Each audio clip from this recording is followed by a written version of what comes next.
ನೋಡಿ, ಕಸವನ್ನ ತಗೊಂಡೋಗಿ ನೀವು ರೋಡಲ್ಲಿ ಹಾಕಿದ್ರೆ ನಿಮ್ಮ ಮನೆ ಮುಂದೆ GBI ಅಧಿಕಾರಿಗಳು ಕಸವನ್ನ ತಂದು ಸುರಿತಾರೆ. ಓಕೆ, ಒಪ್ಪೋಣ. ನಿಮ್ಗೊಂದು ನ್ಯಾಯ, ನಮ್ಗೊಂದು ನ್ಯಾಯನ. ರಸ್ತೆ ಗುಂಡಿ ಬಿದ್ದಿದೆ, ಅದನ್ನು ಮುಚ್ಚಬೇಕಾಗಿರುವಂಥ ಅಧಿಕಾರಿ ಮನೆ ಮುಂದೆ ಅದೇ ರೀತಿಯಾಗಿ ಹೋಗಿ ರಸ್ತೆ ಗುಂಡಿಯನ್ನ ಯಾವ ರೀತಿ ಓಪನ್ ಆಗಿರುತ್ತೋ ಅದೇ ಥರ ಗುಂಡಿ ತೋಡ್ತೀರಾ? ಗುಂಡಿ ಮುಚ್ಚಿದ ಅಧಿಕಾರಿಗಳ ಮನೆ ಮುಂದೆ ಗುಂಡಿ ತೋಡುವಂಥ ಕೆಲಸಕ್ಕೆ ಮುಂದಾಗ್ತೀರಾ. 31ಕ್ಕೆ ಗುಂಡಿ ಮುಚ್ಚೋದಕ್ಕೆ ಅಂತೇಳಿ ಸರ್ಕಾರ ಡೆಡ್ಲೈನ್ ಅನ್ನು ಕೊಟ್ಟಿತ್ತು. ಆ ಡೆಡ್ಲೈನ್ ಮುಗಿದಿದ್ರು ಕೂಡ ಮುಕ್ತಿನೇ ಸಿಗ್ತಲ್ಲ ಗುಂಡಿಗಳಿಗೆ. ಮತ್ತಿಕೆರೆ BL ವೃತ್ತಕ್ಕೆ ಸಂಪರ್ಕ ಕಲ್ಪಿಸುವಂಥ ರಸ್ತೆ, ಆ ರಸ್ತೆಯಲ್ಲಿ ಸೇತುವೆ ಏನಿದೆ, ಆ ಸೇತುವೆ ಆರಂಭದಲ್ಲೇ ಯಮಗುಂಡಿಯಂತೆ ಬಾಯಿ ತೆರೆದು ನಿಂತಿದೆ ಬಲಿಯನ್ನ ಪಡೆದುಕೊಳ್ಳೋದಕ್ಕೆ. ಗುಂಡಿಗಳಿಂದ ಹೈರಾಣದ ಸಾರ್ವಜನಿಕರು ಸರ್ಕಾರಕ್ಕೆ ಪ್ರಶ್ನೆಗಳ ಮೇಲೆ ಪ್ರಶ್ನೆಗಳನ್ನ ಮಾಡ್ತಿದ್ದಾರೆ. ಸಾರ್ವಜನಿಕರು ಕೂಡ ಮಾತಾಡಿದ್ದಾರೆ ಈ ವಿಚಾರವಾಗಿ, ಆಕ್ರೋಶವನ್ನ ಹೊರ ಹಾಕಿದ್ದಾರೆ. ಇವತ್ತು ನೀವು ಕಸವನ್ನ ತಗೊಂಡೋಗಿ ಹಾಕ್ತೀರಿ ಮನೆ ಮುಂದೆ, ರೋಡಲ್ಲಿ ಕಸ ತಗೊಂಡೋಗಿ ಹಾಕಿದ್ದಾರೆ ಅಂತೇಳಿ ಮಾರ್ಷಲ್ಗಳನ್ನ ಬಿಟ್ಟಿದ್ದೀರಿ. ನಾನು ರಾತ್ರಿ ಹೋಗ್ತಾ ಇದ್ದೆ, ಪಾಪ ಮಾರ್ಷಲ್ಗಳಲ್ಲಿ ಒಂದು ರೋಡಲ್ಲಿ ನಿಂತ್ಕೊಂಡು ಕಾಯ್ತಾ ಇದ್ರು, ಯಾರಾದ್ರೂ ಕಸ ತಂದು ರೋಡ್ಗೆ ಹಾಕ್ತಾರಾ, ನಾಳೆ ಬೆಳಗ್ಗೆ ಹೋಗಿ ಅವ್ರ ಮನೆ ಮುಂದೆ ಕಸ ಹಾಕ್ಬೋಣ ಅಂತೇಳಿ. ಸಾರ್ವಜನಿಕರು ರೆಡಿ ಆದ್ರೆ ಏನ್ ಮಾಡ್ತೀರಾ? ಉಲ್ಟಾ ತಿರುಗಿದ್ರೆ ರಸ್ತೆ ಗುಂಡಿ ಮುಚ್ಚಿ ಅಂತೇಳಿ.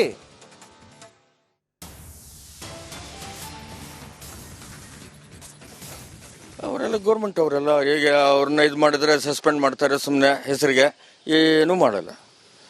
ಗೌರ್ಮೆಂಟ್ ಅಫಿಷಿಯಲ್ಸ್ ಇವಾಗ ಅವ್ರ ಮೇಲೆ ಏನು ಆ್ಯಕ್ಷನ್ ತೊಗೊತಾ ಇದ್ದಾರೆ? ಏನೂ ಆ್ಯಕ್ಷನ್ ತೊಗೊಂಡಿಲ್ಲ, ಯಾಕಂದರೆ ಅವರೆಲ್ಲ ದುಡ್ಡು ಕೊಟ್ಟಿರ್ತಾರೆ. ಅದಕ್ಕೆ ಕಸದ್ದು ಅಷ್ಟೇ, ಅವ್ರ ಕೆಲಸ ಮಾಡಂಗೆ ಇಲ್ವಲ್ಲ. ಇವಾಗ ಅಷ್ಟು ದುಡ್ಡು ತೊಗೊಂಡಿದ್ದಾರೆ, ಮೊದಲಿಗಿನ್ನ ವರ್ಸ್ಟ್ ಆಗಿದೆ. ಒಬ್ಬೊಬ್ಬರು ಕಮರ್ಷಿಯಲ್ 8,000 9,000 ಕೊಡ್ತಾ ಇದ್ದೀವಿ ಇದಕ್ಕೆ ಗಾರ್ಬೇಜ್ಗೆ, ಮೊದಲಿಗಿನ್ನ ವರ್ಸ್ಟ್ ಆಗಿದೆ. ಎಲ್ಲಮ್ಮ ಯಾರು ಬರೋದಿಲ್ಲಮ್ಮ, ಯಾರು ಬರ್ತಾರೆ? ಯಾರು ಬರೋದಿಲ್ಲ. ಅವ್ರು ಏನೋ ಹಿಂಗೆ ಅನ್ಕೊಂಡು ಈ ರೋಡ್ಗಳು ಅಷ್ಟೇ, ಏನೋ ಒಂದು ದಿವಸ ಹಂಗಂತಾರೆ, ಒಂದು ದಿವಸ ಅಲ್ಲೆಲ್ಲ ಕೂತಿರ್ತಾರೆ. ಅದು ಅವ್ರಿಗೆ ತಿಳ್ಕೊಬೇಕು, ನಾವು ಹೇಳೋದಲ್ಲ. ಅವ್ರು ತಿಳ್ಕೊಂಡು ಅವ್ರು ಮಾಡ್ಬೇಕು, ಅವ್ರ ಕರ್ತವ್ಯ ಅವ್ರು ಮಾಡಲೇಬೇಕು, ನಾವು ಹೇಳೋದಲ್ಲ. ಅವರು ಓಟ್ ಹಾಕಿ ಗೆಲ್ಸಿದ್ದೀವಿ, ಅವ್ರು ಮಾಡ್ಬೇಕು, ಅದೆಲ್ಲ ಸ್ವಚ್ಛತವಾಗಲ್ಲ, ಎಲ್ಲ ಅವ್ರು ಮಾಡಬೇಕು. ಅವ್ರಿಗೆ ದಂಡ ಹಾಕೋದು ಒಳ್ಳೇದಾ? ಅವ್ರಿಗೆ ಮಾಡಬೇಕು, ಅವ್ರಿಗೆ ದಂಡ ಹಾಕಬೇಕು.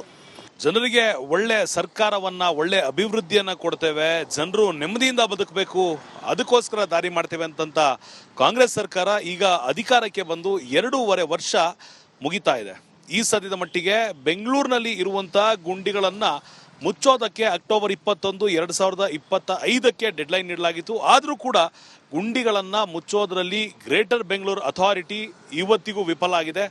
ನಾನು ಈ ಸದ್ಯ ಯಾವುದೋ ಅಡ್ಡರಸ್ತೆಯಿಲ್ಲ, ಬದಲಾಗಿ ಮತ್ತಿಕೆರೆಯಿಂದ BL ಸರ್ಕಲ್ಗೆ ಸಂಪರ್ಕ ಕಲ್ಪಿಸುವಂತ ಪ್ರಮುಖ ಮೇಲ್ಸೇತುವೆ ಡಾಕ್ಟರ್ ಶ್ಯಾಮ್ ಪ್ರಸಾದ್ ಮುಖರ್ಜಿ ಮೇಲ್ಸೇತುವೆಯ ಆರಂಭದಲ್ಲಿರುವಂಥದ್ದು. ಅಂದರೆ ಮತ್ತಿಕೆರೆಯಿಂದ ಟುವರ್ಡ್ಸ್ BEL ಜಾಲಹಳ್ಳಿಗೆ ಹೋಗುವಂಥ ರಸ್ತೆಯಲ್ಲೇ ಇನ್ನ ರ್ಯಾಂಪ್ ಆರಂಭದಲ್ಲೇ ದೊಡ್ಡ ಗುಂಡಿ ಇರುವಂಥದ್ದು. ನೋಡೋದಕ್ಕೆ ದೊಡ್ಡದಲ್ಲ, ಆದರೆ ಇದನ್ನ ಮುಚ್ಚದಿದ್ರೆ ಏನು ಸಮಸ್ಯೆ ಅಂತ ಜನ ಊಹೆ ಮಾಡ್ಬೋದು, ಸರ್ಕಾರದ ಅಧಿಕಾರಿಗಳು ಕೇಳ್ಬೋದು. ಖಂಡಿತವಾಗಿಯೂ ದ್ವಿಚಕ್ರ ವಾಹನಗಳ ಟೈರ್ಗಳು ಇದರಲ್ಲಿ ಬಿದ್ದಾಗ ಯಾವುದೇ ಕಾರಣಕ್ಕೂ ಕೂಡ ಇಲ್ಲಿ ಆಗುವಂಥ ಅಪಘಾತವನ್ನು ತಪ್ಪಿಸೋದಕ್ಕೆ ಆಗೋದಿಲ್ಲ. ಮತ್ತೊಂದು ಕಡೆ ದೊಡ್ಡ ವಾಹನಗಳಂದ್ರೆ ಕಾರ್ಗಳು ಈ ಒಂದು ಗುಂಡಿಯನ್ನ ಅವಾಯ್ಡ್ ಮಾಡುವಂತ ಯತ್ನದಲ್ಲೇ ತಮ್ಮ ಡೈರೆಕ್ಷನ್ ಅನ್ನ ಬದಲಾಯಿಸ್ತಾರೆ. ಅನೇಕ ಅಪಘಾತಗಳಿಗೆ ಇಂತಹ ಗುಂಡಿಗಳು ಕಾರಣ ಆಗಿರುವಂಥದ್ದು. ಸಾರ್ವಜನಿಕರಿರುವಂತಹ ಅಡ್ಡ ರಸ್ತೆಗಳಲ್ಲಿ ಗುಂಡಿಗಳಿದ್ರೆ ಪರವಾಗಿಲ್ಲ, ಸಬ್ RTL ರಸ್ತೆಗಳಲ್ಲಿ ಗುಂಡಿಗಳಿದ್ರೆ ಪರವಾಗಿಲ್ಲ. ಆದ್ರೆ 2 ಪ್ರಮುಖ ಏರಿಯಾಗಳ ನಡುವೆ, 2 ಪ್ರಮುಖ ಝೋನ್ಗಳ ನಡುವೆ ಇಂತಹ ಸಂಪರ್ಕ ಕಲ್ಪಿಸುವಂತ ರಸ್ತೆಯಲ್ಲೇ ಈ ರೀತಿಯಾದಂತಹ ಗುಂಡಿ ಕಣ್ಣಿಗೆ ಕಾಣುವಂತೆ ಇದ್ದರೂ ಕೂಡ ಸರಿಪಡಿಸಿಲ್ಲ ಅನ್ನೋದು ಎಷ್ಟರ ಮಟ್ಟಿಗೆ ಕಾಕತಾಳಿ ಅನ್ನೋದನ್ನ ನೋಡ್ಬೇಕಾಗತ್ತೆ. ಅಷ್ಟೇ ಅಲ್ಲದೆ ಇಲ್ಲಿರುವಂತ ಶಾಸಕರಿಗೆ, ಗ್ರೇಟರ್ ಬೆಂಗಳೂರು ಅಥಾರಿಟಿಯ ಅಧಿಕಾರಿಗಳಿಗೆ ಈ ಗುಂಡಿ ಕಾಣಿಸಿಲ್ವಾ? DCM DK ಶಿವಕುಮಾರ್ ಅವರು ಬೆಂಗಳೂರು ಅಭಿವೃದ್ಧಿಯನ್ನ ಮಾಡ್ತಿದ್ದಾರೆ. ಕಸದ ವಿಚಾರವಾಗಿ ಯಾರಾದ್ರೂ ಕಸವನ್ನ ರಸ್ತೆಯಲ್ಲಿ ಹಾಕಿದ್ರೆ ಅವರ ಮನೆ ಮುಂದೆ ಕಸವನ್ನ ವಾಪಸ್ ಹಾಕಿಸುವಂತ ಕೆಲಸವನ್ನ ಮಾಡಿಸ್ತಾ ಇದ್ದಾರೆ. ಹಾಗಾದ್ರೆ ಈ ಗುಂಡಿಗಳನ್ನ ಮುಚ್ಚದೆ ಇರುವವರ ಅಧಿಕಾರಿಗಳ ವಿರುದ್ಧ ಯಾವ ಕ್ರಮ ಇದೆ? ಅವರ ಮನೆ ಮುಂದೆ ಸಾರ್ವಜನಿಕರೇ ಹೋಗಿ ಗುಂಡಿಗಳನ್ನ ತೆರೆದಿಟ್ಟು ಬಂದರೆ ಸರಿ ಹೋಗುತ್ತಾ? ಈ ರೀತಿ ಆಲೋಚನೆಗಳು ಕೂಡ ಈಗ ಸಾಮಾಜಿಕ ಜಾಲತಾಣದಲ್ಲಿ ಬರ್ತಿರೋದ್ರಿಂದ ಸರ್ಕಾರ ತನ್ನ ಡೆಡ್ಲೈನ್ ಅನ್ನ ಮೀರಿದೆ, ಸರ್ಕಾರ ತನ್ನ ಮಾತನ್ನ ಮುರಿದಿದೆ. ಗ್ರೇಟರ್ ಬೆಂಗಳೂರು ಅಥಾರಿಟಿಯ ಅಧಿಕಾರಿಗಳು ತಮ್ಮ ಮಾತನ್ನ ಮುರಿದಿದ್ದಾರೆ. ಮತ್ತೆ ಹೊಸ ಡೆಡ್ಲೈನ್ ಅನ್ನ ಯಾವಾಗ ಕೊಡ್ತೀರಾ, ಮತ್ತೆ ಗುಂಡಿಗಳನ್ನ ಯಾವಾಗ ಮುಚ್ತೀರಾ, ನಿಜವಾಗಿಯೂ ಗುಂಡಿ ಮುಚ್ತೀರಾ ಅನ್ನೋದಕ್ಕೆ ಉತ್ತರ ನೀಡಬೇಕಿದೆ. ಕ್ಯಾಮರಾ ಪರ್ಸನ್ ಸದಾನಂದ್ ಬಿರಾದಾರ್ ಜೊತೆ ಅಭಿಷೇಕ್ ಬಿವಿ, ರಿಪಬ್ಲಿಕ್ ಕನ್ನಡ, ಬೆಂಗಳೂರು.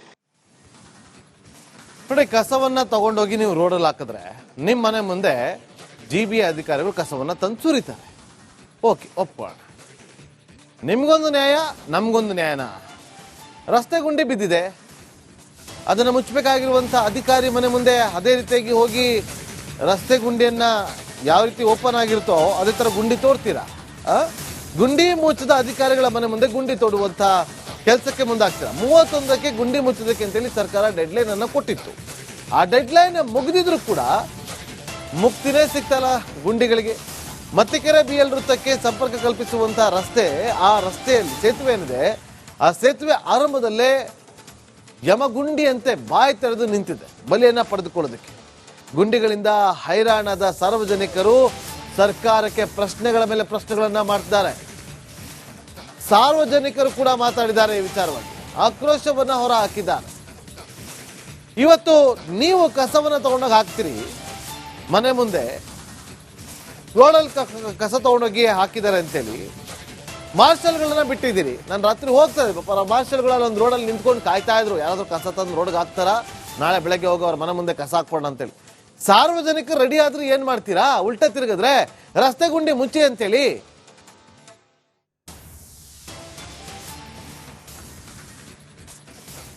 ಅವರೆಲ್ಲ ಗೌರ್ಮೆಂಟ್ ಅವರೆಲ್ಲ ಈಗ ಅವ್ರನ್ನ ಇದು ಮಾಡಿದ್ರೆ ಸಸ್ಪೆಂಡ್ ಮಾಡ್ತಾರೆ ಸುಮ್ಮನೆ ಹೆಸರಿಗೆ, ಏನೂ ಮಾಡಲ್ಲ.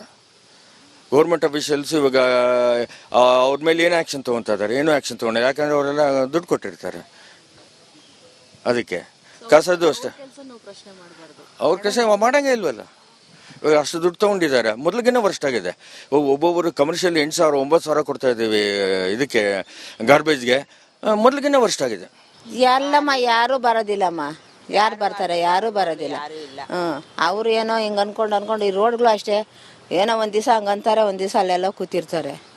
ಅದು ಅವ್ರಿಗೆ ತಿಳ್ಕೊಬೇಕು, ನಾವು ಹೇಳೋದಲ್ಲ. ಅವ್ರು ತಿಳ್ಕೊಂಡು ಅವ್ರು ಮಾಡ್ಬೇಕು, ಅವ್ರ ಕರ್ತವ್ಯ ಅವ್ರು ಮಾಡಲೇಬೇಕು, ನಾವು ಹೇಳೋದಲ್ಲ. ಅವರು ಓಟ್ ಹಾಕಿ ಗೆಲ್ಸಿದ್ದೀವಿ, ಅವ್ರು ಮಾಡ್ಬೇಕು, ಅದೆಲ್ಲ ಸ್ವಚ್ಛತವಾಗಲ್ಲ, ಎಲ್ಲ ಅವ್ರು ಮಾಡಬೇಕು. ಅವ್ರಿಗೆ ದಂಡ ಹಾಕೋದು ಒಳ್ಳೇದಾ?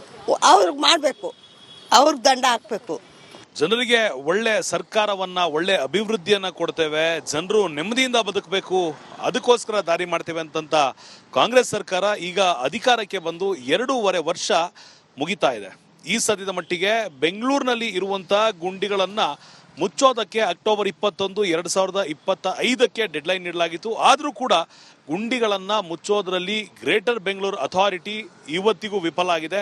ನಾನು ಈ ಸದ್ಯ ಯಾವುದೋ ಅಡ್ಡ ರಸ್ತೆಯಲ್ಲಿಲ್ಲ, ಬದಲಾಗಿ ಮತ್ತಿಕೆರೆಯಿಂದ BL ಸರ್ಕಲ್ಗೆ ಸಂಪರ್ಕ ಕಲ್ಪಿಸುವಂತ ಪ್ರಮುಖ ಮೇಲ್ಸೇತುವೆ ಡಾಕ್ಟರ್ ಶ್ಯಾಮ್ ಪ್ರಸಾದ್ ಮುಖರ್ಜಿ ಮೇಲ್ಸೇತುವೆಯ ಆರಂಭದಲ್ಲಿರುವಂಥದ್ದು. ಅಂದರೆ ಮತ್ತಿಕೆರೆಯಿಂದ ಟುವರ್ಡ್ಸ್ BEL ಜಾಲಹಳ್ಳಿಗೆ ಹೋಗುವಂಥ ರಸ್ತೆಯಲ್ಲೇ ಇನ್ನ ರ್ಯಾಂಪ್ ಆರಂಭದಲ್ಲೇ ದೊಡ್ಡ ಗುಂಡಿ ಇರುವಂಥದ್ದು. ನೋಡೋದಕ್ಕೆ ದೊಡ್ಡದಲ್ಲ, ಆದರೆ ಇದನ್ನ ಮುಚ್ಚದಿದ್ರೆ ಏನು ಸಮಸ್ಯೆ ಅಂತ ಜನ ಊಹೆ ಮಾಡ್ಬೋದು, ಸರ್ಕಾರದ ಅಧಿಕಾರಿಗಳು ಕೇಳ್ಬೋದು. ಖಂಡಿತವಾಗಿಯೂ ದ್ವಿಚಕ್ರ ವಾಹನಗಳ ಟೈರ್ಗಳು ಇದರಲ್ಲಿ ಬಿದ್ದಾಗ ಯಾವುದೇ ಕಾರಣಕ್ಕೂ ಕೂಡ ಇಲ್ಲಿ ಆಗುವಂತ ಅಪಘಾತವನ್ನು ತಪ್ಪಿಸೋದಕ್ಕೆ ಆಗೋದಿಲ್ಲ. ಮತ್ತೊಂದು ಕಡೆ ದೊಡ್ಡ ವಾಹನಗಳಂದ್ರೆ ಕಾರ್ಗಳು ಈ ಒಂದು ಗುಂಡಿಯನ್ನ ಅವಾಯ್ಡ್ ಮಾಡುವಂತ ಯತ್ನದಲ್ಲೇ ತಮ್ಮ ಡೈರೆಕ್ಷನ್ ಅನ್ನ ಬದಲಾಯಿಸ್ತಾರೆ. ಅನೇಕ ಅಪಘಾತಗಳಿಗೆ ಇಂತಹ ಗುಂಡಿಗಳು ಕಾರಣ ಆಗಿರುವಂತದ್ದು.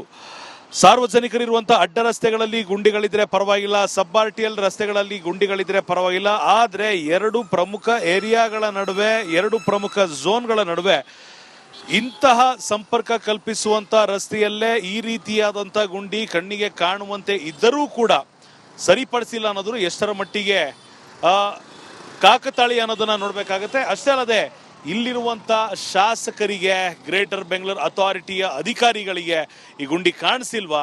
DCM DK ಶಿವಕುಮಾರ್ ಅವರು ಬೆಂಗಳೂರು ಅಭಿವೃದ್ಧಿಯನ್ನ ಮಾಡ್ತಿದ್ದಾರೆ, ಕಸದ ವಿಚಾರವಾಗಿ ಯಾರಾದ್ರೂ ಕಸವನ್ನ ರಸ್ತೆಯಲ್ಲಿ ಹಾಕಿದ್ರೆ ಅವರ ಮನೆ ಮುಂದೆ ಕಸವನ್ನ ವಾಪಸ್ ಹಾಕಿಸುವಂತ ಕೆಲಸವನ್ನ ಮಾಡಿಸ್ತಾ ಇದ್ದಾರೆ. ಹಾಗಾದ್ರೆ ಈ ಗುಂಡಿಗಳನ್ನ ಮುಚ್ಚದೆ ಇರುವವರ ಅಧಿಕಾರಿಗಳ ವಿರುದ್ಧ ಯಾವ ಕ್ರಮ ಇದೆ? ಅವರ ಮನೆ ಮುಂದೆ ಸಾರ್ವಜನಿಕರೇ ಹೋಗಿ ಗುಂಡಿಗಳನ್ನ ತೆರೆದಿಟ್ಟು ಬಂದರೆ ಸರಿ ಹೋಗುತ್ತಾ?